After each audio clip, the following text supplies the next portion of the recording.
కనిపించినా రెండింటికి ఆధారమై ఉన్న ప్రమిద ఒక్కటిగానే ఉంటుంది. శరీరంలోని ఆత్మ వెళ్ళిపోయి విశ్వంలో కలసినప్పుడు రెండూ ఒక్కటైపోతాయి. ఈ విషయం మన వంటి వారికి తెలియచెప్పాలనే ఉద్దేశంతో పూర్వులు ప్రాణం పోయిన శవం వద్ద మాత్రమే ఒకే జ్యోతి వెలుగుతున్న దీపం వెలిగించి శిరస్సు వద్ద ఉంచమని నియమం విధించారు.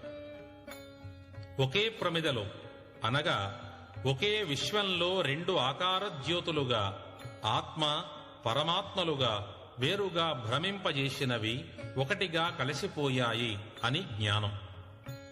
యథార్థానికి ఆత్మ పరమాత్మలో లీనమైపోవటం జరిగితే మోక్షం వచ్చినట్లే.